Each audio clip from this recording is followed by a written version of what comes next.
everyone. My name is Tara Bentley, and I'm the Executive Director of the Indiana Association of Home Educators, otherwise known as the IAHE. Hi, my name is Amy Bragdon. I am a second-generation homeschooling mom of 3 who also works part-time outside the home and volunteers with the IAHE. Together, we're your co-hosts for Season 3 of the Homeschool Indiana podcast. With each episode, we'll be here to support you on your homeschooling journey, sharing practical tips, important updates, and encouraging conversations to help you feel more confident and connected. And of course, we'll have some fun along the way. So grab your favorite drink, get comfy, and let's dive in. Hey everybody, welcome back to Homeschool Indiana. I'm Amy Bragdon and I'm going to be your host for this episode. And today I am joined by the CEO of Unbound, Mr. Jonathan Bresch. Thank you for joining me today. Well, thank you so much for having me. I have had a lot of really fun time with folks who work for Indiana Homeschool, and so it's really fun to be on the podcast. We're very thankful for you guys being partners with us, for Unbound partnering with the IAHE for our College and Career Day, and also for our upcoming Parenting and Homeschool Conference next month in March. You guys are going to be an exhibitor in our exhibit hall, so everybody should definitely come by when they get the chance, come by your booth and check things out, especially if everything that they hear today really resonates with them, and I think it is going to resonate with a lot of homeschoolers out there. So first of all, we talked about you being the CEO of Unbound. We mentioned that. Tell me a little bit about what Unbound is and who it's for. Yeah, absolutely. So the way I sometimes describe it is I say, like, I get to work with some of the best students in the world. I get to work with some of the best staff in the world, and we get to do something really cool. We get to train young adults to thrive. And that's a tagline for us. But the reason we use those words is that I spent probably about 26 years now working with young adults. I was the director of admissions for a private college. I've worked in a couple of different capacities. And I noticed a pretty strong trend, which is that we all want the best for our young people. We want them to go from sleeping on our couch to sleeping on their own couch. And we want them to do a good job as they transition through that. But often the way we convey that can be confusing for young folks. And so we say, hey, we want you to be successful, when success means some level of fame, fortune, or power. And I don't have anything wrong with fame, fortune, and power, other than the fact that if you pursue it as the goal, it can be an empty victory. And for most people, large-scale fame, fortune, and power is not going to happen because they're anomalies. It's unusual. That's why it's interesting. And so we say we train young adults to thrive. We get to build an education program that's, really drills down on the things that we think help students live a good life, live a really productive life, live a life that is rich and full of meaning and honors God. And so it's kind of a cool place to be. We get to run an education and training program that gets to start from the base, building for that reason. And the results are pretty exciting, and the people we get to work with is pretty exciting. That's awesome. So the way that you described it, an education program, this isn't necessarily just, students who are headed in any certain direction either. This could be students who plan to go to college, students who are not planning on going to college, and students who really have no idea what they want to do, right? You're kind of something for everyone in a way, right? This program? That's right. And it's never good to be something for everyone in the sense that it works for everybody. And so we always say, hey, it does require somebody who wants the things that we offer. But when we tell young adults we want them to thrive, we have a definition for that. I think that if you live a rich, full life, it's going to have some measure of being able to accept full responsibility for your life, to be able to prioritize relationships, serve others by being extraordinary at the ordinary things, know how to create value, be able to live resiliently in light of eternity and for the glory of God. And so with that framework, we offer 2 major programs. One is a high school program for homeschool students. And I tell people it's the curriculum that includes everything that's not academic. So, it's interesting. We really concentrate on teaching academics to our students, and we should, just to be really clear. That's a good thing. But then when they come into their, full adulthood and they become independent, the skills that they really need are task management skills, time management skills, relational skills, communication skills, influence skills, leadership skills, those kinds of things. And they have been more caught than taught.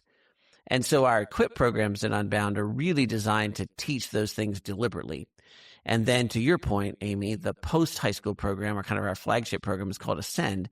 And Ascend is for students after high school, or sometimes for homeschoolers who are doing their senior year. And it can be used as a gap year. It can be used alongside a trades education. It can be used for students who are not sure what they want to do next. It can be used for students who say, I don't want to go to college, but I want prepared for life. And it can be used for students who are going to earn a full degree. We can actually help you earn 90 credits that will transfer into a target school. And so that's where the customization comes in. But the right match is for a student that says, I'm willing to think differently and I'm willing to do things a little differently. And I want some advantages that I don't think I'm going to get in just the traditional system. And if they have that mindset, we can be a really good match for those folks. So I imagine a lot of times when you're working with students, obviously you're probably working a little bit with parents. Obviously, a lot of parents are the ones who are helping guide their students in whichever direction that they, feel is best for them. A lot of parents, coming from our generation and before are kind of stuck in that mindset where it's graduation, it's college and career in that order. That is kind of what they're comfortable with. That's the continuum that they're familiar with. And so when they hear about any kind of alternative education plans or things like that, could you kind of speak to the parents who are very familiar with that? They're not sure about trying something out of the box. When they hear about out of the box, hybrid education, those words might sound a little scary to them. What would you say to parents who are just unsure about trying something new? Yeah. So first of all, maybe just to step back a little bit and say, let's not even think about Unbound for a second. Let's just think about the situation that we're in. It's worth noting, I used to work for a college. I graduated magna cum laude from a college, so I have a really good academic record. I have a lot of respect for colleges. However, it's worth noting that colleges do less than people think that they do. And I don't mean this in any way to disparage colleges. If you're looking for certain kinds of academic preparation, colleges and traditional colleges are actually exceptionally good at that. The problem is that most people think that colleges are either an adult making machine. I send my young adult off to college to come out a fully fledged adult the other side, or they're a career preparation machine. And colleges are actually can do those things, and sometimes in years past have by default done those things. But it's worth noting that colleges don't want to accept either of those responsibilities. In other words, I know this from working at a college. The faculty, I'm here to teach ancient literature. I'm not here to make you an adult. I'm here to help you pass your courses. Getting a job is the career services department's problem. And so it's worth noting that, if the question is, how do I get prepared for a job? Well, if you're going to be a mechanical engineer, some level of traditional college is definitely going to be a part of that. My son is in nursing school. That's obviously going to be essential. But if you're looking for the fastest way to how do I prepare myself well for a career and earn real money, it's not necessarily through college. It can be, but there's a really wide array of places that's not the case.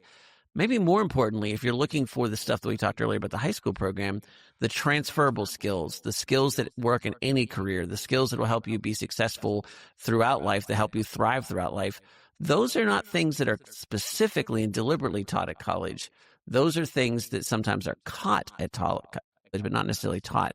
And so just shifting that perspective can sometimes give parents a little bit of a, okay, yes, that's what I want. Okay, well, if that's what you want, then let's think about how that actually looks. How would you actually prepare and create programs for that? Now, there's lots of places that do that. I'm obviously super biased, and I think we do that particularly well. But the final piece here, for now coming back to Unbound, is that I understand that. And so something that we do that maybe is a little unusual is that when parents have that kind of hesitation, I point them to our website and say, well, you can go to our website and you can find our employment guarantee. And it basically says, and you can read it on our website, if you do 3 years with us, now the program's designed so you can do 1, 2, or 3 years. You can take whichever amount works. But if you do the full 3 years and you earn our full certificate from Unbound, then we guarantee that you'll get a job that will pay career level salaries at the other end, whether or not you have a college degree. And if that doesn't happen within 6 months, we'll refund all 3 years of your tuition. And I say that for two reasons. Obviously, it gives me some marketing capital to play with, and it's an astounding claim. But I tell you that because I say, look, I understand you're doing something risky if you come to Unbound, and I want to bear some of that risk as well. But I also want to tell you that I'm saying this with confidence. I've never refunded $1. There are systems and ways and processes that can prepare people for really rich, rewarding careers and lives that don't have to go through a traditional college system. And, we've been doing that for well over 20 years. 20 years. Wow. So you're not the new kid on the block either. You've got a track record that backs up your guarantee, like you said? Yes. So the original version of our company, which had different names, there's a little confusion there, but started in 2003, and we have obviously iterated, and we do things in different ways than we did in 2003. But so this is not something that just started yesterday. And I've been working with this company since 2010, and have been the CEO and have owned it since 2020. And so this is something that we've gotten a lot of experience and a lot of reps in, and that means that when you come and tell me this is what I want to do, myself or our staff can say, yeah, we know how to help you do that, or we can't help you do that, but we know where to send you where that'd be really effective. That's awesome. So as far as the programs go, when people start wondering, how does this program work on a day-to-day practical level? These programs sound amazing, but what are we doing? What is the actual meat and bones here? Can you give us kind of an overview of what that looks like to actually be in the programs? I'd love to do that. And as I say this, I want you to also say that the things that we do, we've obviously systematized, but they're based on things that anybody can do. And I want to say that, as you're thinking about what you do next, some of these things are going to be important no matter how you decide to set this up and frame it up. So let me start with this. When we say we train young adults to thrive, the obvious question is how. And we do that by helping them figure out what's next, training them in marketable skills, and surrounding them by a fantastic community. And so that's where I wanted to sort of stop and say, one of the things that I see is a lot of stressed out kids who are really stressed out about how to figure out, should I go to college? Should I not go to college? Do I major in this? What's my career? And all those kinds of things.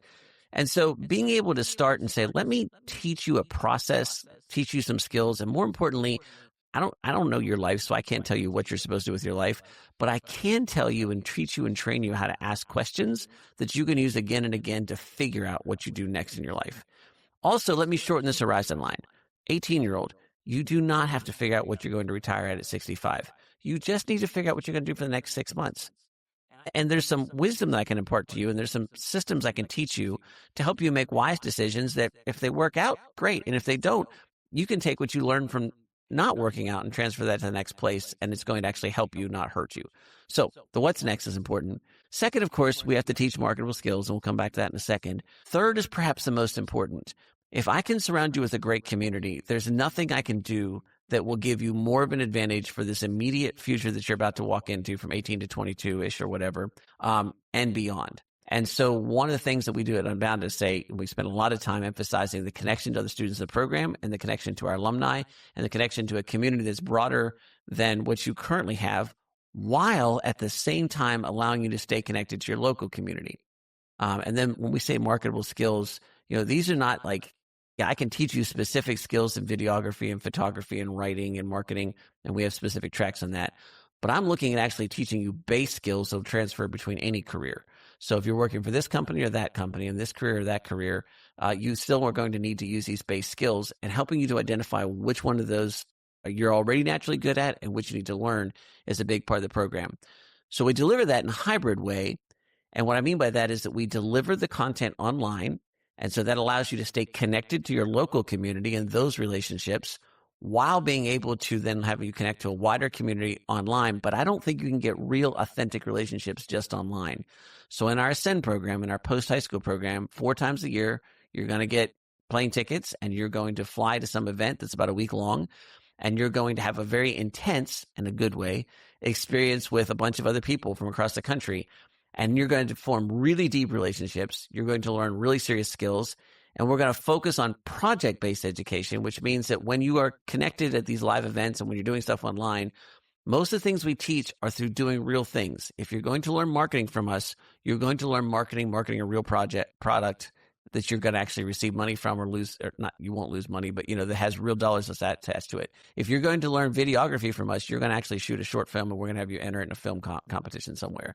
If you're going to learn copywriting from us, you're going to actually write a book or write marketing copy that's actually going to be used in the real world. And so we really have an emphasis on saying like, hey, whatever you're doing, we want you to see what this looks like. So now you're not just learning, you're also building a resume, and you also have the possibility of failure with, fairly low consequences so that you can learn from that as well. And Amy, as you and I just discovered as we tried to make the technology work for this podcast, failure is an option, right? It works sometimes and sometimes it doesn't. And in the process, we learned a bunch of new cool things. That's true. And we learned who to go to for help. That's right. And we learned that the community, right? We had to reach out to somebody and say, hey, help us out here, figure this out. Exactly. Having that network, that built-in network and that community is key. So having the young, like you said, 18 to 22-year-old kind of crowd, already having that built-in network is phenomenal. Being able to know who to go to, who to trust, who to rely on, and becoming the person to rely on themselves sounds amazing for getting people prepared. So what would you recommend then if, I'm kind of taking a little sidestep here.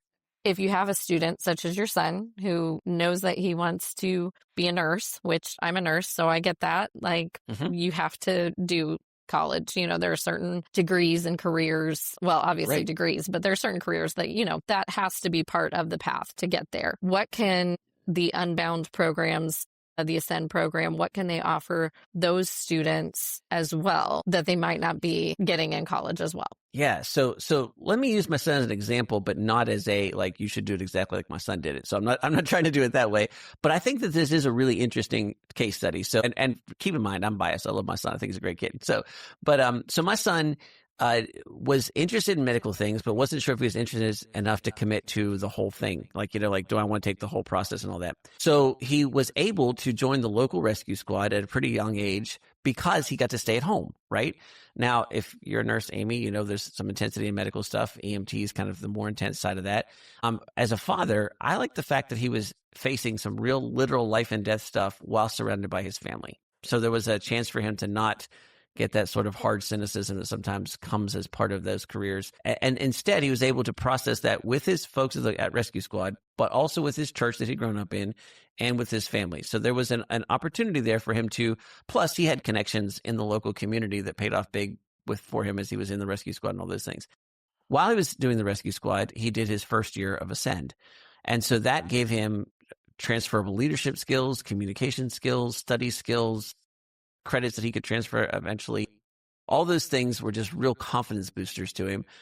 More importantly, it gave him a network of incredibly close friends who shared way more with him than just the fact that they did an education program together. They shared faith and commitment to that faith and some of the same beliefs and values and the vision and things of that nature. Then the next year, he just did 1 year of Ascend, and then he went into nursing school. But he went into nursing school with so many advantages. He had a lot of confidence in his studying ability. He had an ability to figure out and understand the things he was doing. He gets along great with his professors and with the people in his class, but he doesn't have to rely on them as his only peer group because he has this enormous network across the country of friends that he's still really connected to through Ascend. He was able to come into nursing school with a lot of confidence because he had a ton of EMT experience behind him. And so he knew that this was something he wanted to do. And it's been great watching him thrive as he's done great in nursing school. He already has a contract to work at the local hospital, but he's been able to do that while being able to call people that have prayed for him when he's had bad calls with the confidence and ability to do things. And then one last thing, Amy, he had a really challenging fellow student who really belittled him in some strange ways. It's not worth going into this podcast. And what was amazing to me was instead of running from that person, he engaged with that person because of leadership and communication skills he had learned in Ascend. And this person who, frankly, I think got either punched in the nose or just extremely disliked, ended up actually building a relationship with this person. Now, this person got kicked out of nursing school, so that's no longer a problem anymore. But I just was, as a dad, sitting there going, wow, that's a way more mature response than I frankly had, as I was kind of annoyed with this guy for the way he picked on my son. And so that's the interesting advantage of doing, he had this kind of runway that gave him a chance to figure out what he wanted to do, gave him a really great peer support network that gave him a lot of confidence, gave him skills that were transferable. And now it's really fun as a dad to see him off and run. That's amazing. We all the time see nursing students, coming out of nursing school, and you can tell the ones who have had the real world experience. You can tell the ones that have had that hands-on training and just have a more realistic view of what it is that we do and what they are able to do. They have that confidence. You can always tell that. And I have told so many people that it's, if you're going into a healthcare field, that you need to get your hands dirty, figuratively and literally. Well, yeah, just my confidence in, having him sign up for nursing school was like, he had already done a bunch of medical stuff. So now he wasn't just sort of like, I hope I like this. He was like, yeah, I know I like this part of it, right? I'm prepared for this part. And not only that, he had a concentration in nursing school. I'm kind of going for these goals. And, as a dad, that was really fun to see. That was way better than I was when I was his age. Oh, which gosh. I guess is the Yeah. goal. But, I just feel like how lost I was when I was his age. And so I'm kind of in awe of my 18-year-old son. I'm like, man, he knows better what he was doing at 18 than I did when I was 40. Which is amazing in and of itself. And I do think we kind of touched on this before we recorded. Now we're expecting a lot of 17-year-olds, of 16-year-olds to be already choosing their career path and taking the steps to go towards whatever career, that they've chosen for now. We don't know, like you said, if that's going to be the career that they're retiring with at 65 or whenever. And we're kind of putting this pressure on them. Like, you've got to know what you want to do because you've got to be preparing for it. You really should have started preparing for it all the way back in freshman year. And so then kids, like you said, are stressed out. They're feeling behind. Like, I don't know what I want to do. And I was already supposed to be preparing for what I didn't know that I wanted to do. And it sounds like this program is going to give them the confidence that whatever it is that they choose to do, that they're going to be able to be successful in whatever path it is that they're taking. Amy, just hold on, buckle up if you're listening in the audience. And Amy, to make sure you have the mute button ready, because this is like kind of my passion piece right here. So I'm just going to try to keep myself under control here. This is one of the things that I get the most frustrated about when I watch well-intending adults talk to young adults, and they give them this advice, and it loads up all this kind of an extreme pressure to pick their career. Let's just take a deep breath and go back and say, okay, there's two things that are going to happen here. Either you have a young person who is really determined to go on a particular career. Now, just based on your life experience, listener, how many people do you know did that, continued that life career, and did not change at all? And so if you have a student who's really confident, I want to be a blank, lawyer, doctor, whatever, stuff like that, that's fantastic. That's a gift from God. You should pursue that. But by all means, could you please build some resilience in that young person so that when it doesn't work out the way they think, or 10 years down the road, they decide to switch careers, they're like, yeah, I can do that. That's one thing. The second thing is, have we looked at the world recently? Like, we have really crazy technology, which has a lot of blessings and a lot of problems, disrupting everything on an almost daily basis.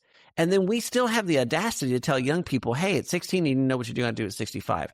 That's just incredibly short-sighted. It's incredibly naive in terms of the way the world really works. And it's incredibly damaging to young people who go, okay, one hand, you're saying AI obliterates everything. On the other hand, you tell me I have to make a decision at 16 that's going to impact me for the rest of my life. And now you're telling me to relax and not be stressed out. I'm sorry. I don't even know what to do. I think I'll just play video games. And if that sounds a little bit overstated, I'm telling you, every time I go to something like IAHE's convention and I stand at a booth and I talk to people, I get variations of this all the time. So I would like to say, forget Unbound for a second. Just take a deep breath and step back. And can we all just say that, like, look, this is not about, if you're a 16-year-old or an 18-year-old, or if you're the parent of a 16-year-old or an 18-year-old, it's not about them knowing what they're going to do at 65. It's about them being excited about learning what God has for them next in the world. And so if 65 is too short a thing for the things that we ought to be teaching, let's broaden that out a little bit and talk about eternal stuff, right? Okay, like, let's spend a lot more time teaching. Do you have the big questions? Have you been able to ask and answer the big questions that deal with eternity, right? Let's spend a lot more time there. Now, when it comes to your career and what's next, well, let's talk about some transferable skills like work ethic, some solid professional skills, task management, time management, communications, things like that. Now, let's give you some tools about helping figure out the ways you're uniquely gifted, which, by the way, I think can change, so you're not locked into it. But let's go with what you've already got. And then let me point out to you that, if you like dealing with people and you like organizing stuff, every single job that pays a salary on the planet has people that they need that are really good at dealing with people and know how to organize stuff, right? And so then it's just a matter of figuring out the unique skills for that particular job or industry. And the more you figure that out, the more advances you can get. But then if that industry implodes because of AI, or you decide you don't like it anymore, then that transfers. Amy, you're a nurse. And you say, well, I have to be a nurse and work with people. Well, there's specialized knowledge in nursing that's really important and really critical, right? But there's also transferable skills. You're clearly good at interviewing and talking to people. I bet you pick some of that up in nursing, dealing with patients who are having their worst day ever. There's an attention to detail that I'm sure you're good at since you still have a nursing license. There's an ability to deal with people that are difficult, like maybe folks that have extra letters at the end of their name, and people that are coming in that are not supposed to be in there bothering your patient and all those kinds of things. Like, are there other industries that need that? Only every other single industry. Like clearly it transfers really well to podcasting. It transfers well to a lot of other places as well. And so now it's like, okay, what I would like to see is I'd like to see young people really excited about what's next. And I don't have to know all the answers. I just know a couple of the right questions to ask. I know how to make some wise decisions. I know how to avoid some unwise decisions. And now it's like, okay, God, what are we doing now? What are we doing next? What are we doing next? What are we doing next? And then understand how to stitch that together to build a long-term career and a life of meaning. And that's not rocket science. Those are just solid principles that are available to anybody. We've systematized them in Unbound in a way that I think is helpful, but we didn't invent them. And it's a matter of, what I like to share with you more than Unbound to say like, hey, take a deep breath and be able to tell your young person, hey, just ask some good questions, be excited about what's next, and know that you can stitch this together and there's going to be changes along the way. All the things you said about nursing. Yes, to all of those things. You do pick up so much just on the job, hands-on in the real world. It's true. And I think, the thing that people used to be kind of familiar with, but it always kind of sounded a little bit, maybe not as stable of a choice was, the gap year. People talked about the gap year. I'm just going to work for a year and then have that time to choose, build up some savings, things like that. But even it really depends, because even if you do a gap year and you're just working, you're not necessarily, it depends on the job that you have. It depends on the community that you are surrounded with. And not every job that, is readily available in your local community are you going to be able to pick up all of those skills. Some of them, yes, maybe over time. But just that gap year of working isn't going to necessarily check all those boxes of all the skills that you're talking about here that can really impact students across any field. We have so many kids that go to Chick-fil-A University. They work at Chick-fil-A. And so, but what I see is I have students who are like, hey, I'm enjoying working at Chick-fil-A. I like the high-paced environment. I like the hard work that's going on. I like dealing with the customers, and Chick-fil-A is paying, okay wages. But, at the back of their head, they're like, but I don't want to work Chick-fil-A the rest of my life. Some of them do. And, if you're an operator, it's a pretty good career track. But most people are like, but then they're like, I don't know how to transition out of this to the next thing. And that's where someplace like Unbound can help. And we come in and say, okay, look, I can help you understand all the core skills that you're learning at Chick-fil-A just naturally because you're still employed, right? And then I can show you that this is how it transfers to someplace else, right?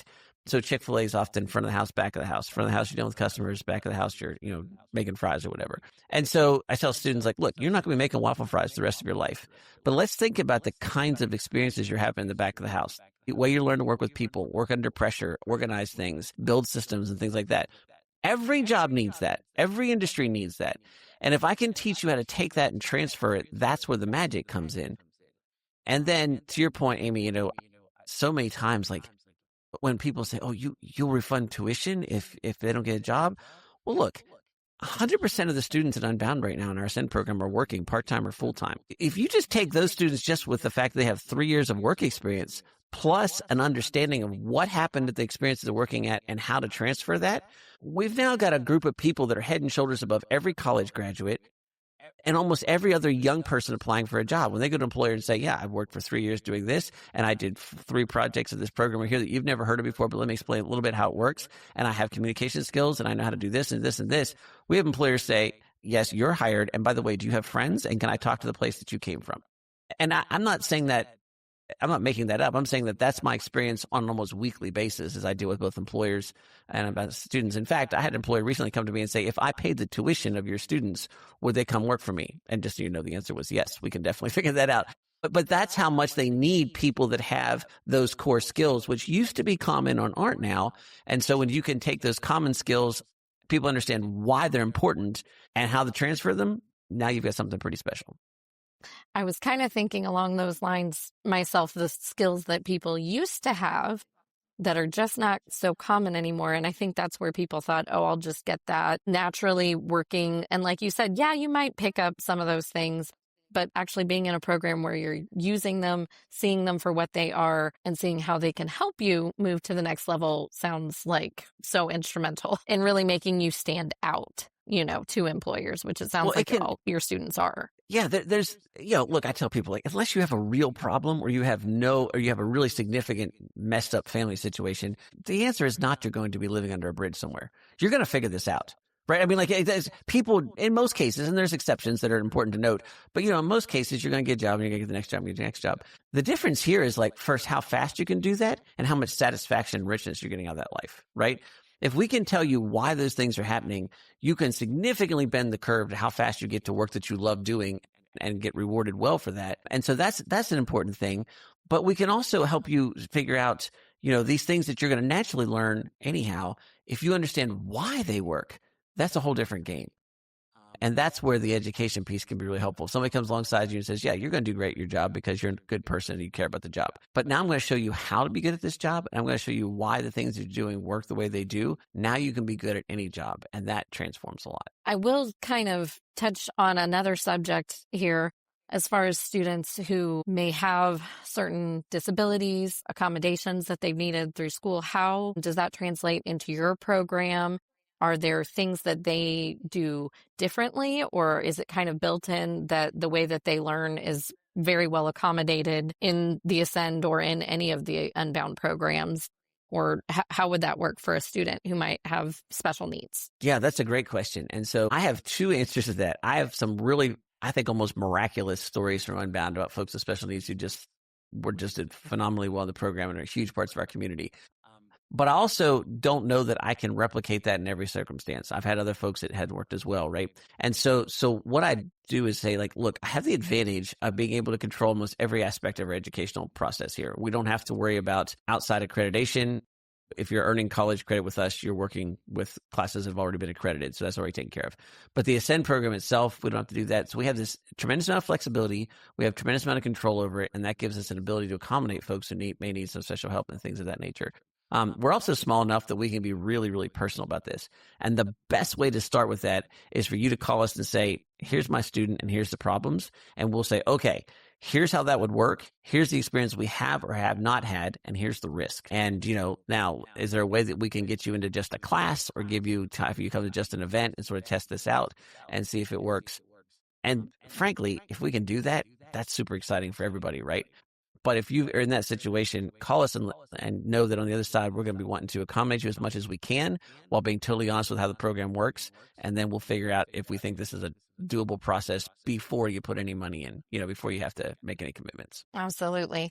It is definitely something that I think for a large portion of the homeschool community, that's kind of how our homeschools work anyways. It sounds like, making the accommodations that our students need, whether or not they're, big accommodations, small accommodations, but having that ability to be super personal, smaller sized, be able to engage with the students. Well, that sounds like it just goes right along with what we've been doing in our homeschools as far as all of us homeschool parents all along. So I can see how this program is really kind of almost like a continuum of the homeschool program. You know what I mean? Well, I mean, if you hadn't already been able to tell from my social awkwardness, I was homeschooled. And so I homeschool our children. Well, as everybody in your listening audience already translated, my wife homeschooled our children. And so yes, we do have that homeschool background in the sense that there's all kinds of advantages that come from that. But I think the advantage that's been biggest for me is that, it always taught me to be able to ask those questions, assume something was able to be figured out, and to not feel like we had to do it because that's the way everybody else did it. It's like, if that doesn't work, we can do it differently. And look, if you're homeschooled and you've already decided that about schooling, the rest is just a continuation of that. And Unbound is definitely built on that foundation. I can see that. And I'm a fellow homeschooler myself, K through 12, all the way through. So we might have sensed that in each other through this. No wonder we're having such a great podcast going on here. Right, exactly. Well, I know that our listeners are going to be excited to see you guys at the conference if they can make it. If for some reason they aren't going to be able to see your booth at our parenting and homeschool conference in March, or if they're listening to this podcast after the conference has taken place, what's the best way that they should start looking into the Unbound program? Well, I will tell you that in just a second. But before I do that, let me just put this plug in. I know that you can get all kinds of information online. I know you can go to IAHE's website and get this information online. There is something that we teach our students called the proximity principle. Like when you go to something live and when you're close to people, there's something there that is logic can tell you I can do this cheaper, I can do this in other ways. And that's not entirely wrong, but I have a friend who's an author, Andy Andrews, who says just because it's true doesn't mean it's the truth. I want to tell you that I went to HEAV, which is Virginia's convention, back in 2005, I think. And there is a direct link between that experience and where I am now. So it was life-changing for us in so many different ways. I cannot, and it's not because we're coming to the convention, I cannot tell you how big of a difference attending homeschool conventions made my life, the life of my family, and I see this happen all the time. So if you're on the fence about going to convention, or if you've not thought about it before, Amy didn't ask me to do this. This is not because I'm coming to the convention. I can't think of one thing I could give you as a guidance as a homeschool parent that could be more helpful than to say, do whatever it takes, go to the convention. My wife drug me there kicking and screaming. And I'm so glad that she did. And I can just go on for another whole podcast about how important that was. So, okay. Now, with that plug out of the way, if you absolutely couldn't, for any reason, come and meet us at the convention, or if you're just really excited, want to hear about us earlier than that, you can go to beunbound.us. So beunbound.us will get you to our website.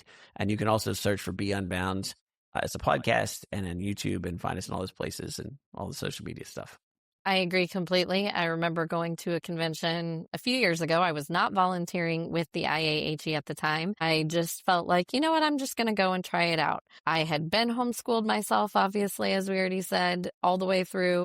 I had been homeschooling my kids from kindergarten on. I really thought that I kind of wasn't really the target audience. I was like, what are they really going to be able to tell me? And I was beyond wrong. That is autobiographical. Same thing. I was like, I told my wife, you were homeschooled. I was homeschooled. We're doing fine. There's no reason we need to do this. And, yeah. And I can replicate the notes from the keynote speaker that I heard in 2005. That's how impactful it was for me. And it completely changed the trajectory. I didn't want to go to if you're a dad, listen to this. I didn't want to go to something that was like, oh, we're going to go to a convention teaching kids how to spell and do math. There is those things, and that's really important for some people. I didn't go to any of those. I went to things that completely shifted my entire perception on what it meant to be a family, how to parent my kids, all those kinds of things. It just completely transformed me. Absolutely. I think because it's a parenting and homeschool conference, I think there's going to be things there that people are going to hear that they didn't even know they needed to hear, because that was absolutely my experience as well. So I'm very excited to see you there, to come by your booth and see you. And I hope that everybody that can does come to the conference this year, because it's going to be an amazing experience. And it's just so encouraging and uplifting, no matter what it is that you need to take away from it. But I hope, regardless of whether or not everybody gets to make it to conference, or if they hear this later, I do hope that they check out Unbound. And I'm so thankful for you being here today. We've had a great conversation, and I look forward to having more in the future. So thank you again for being here with me today. Thank you so much, Amy, for having me. It was an honor to be here. All right, everybody check out beunbound.us, and we'll see you on the next episode of Homeschool Indiana.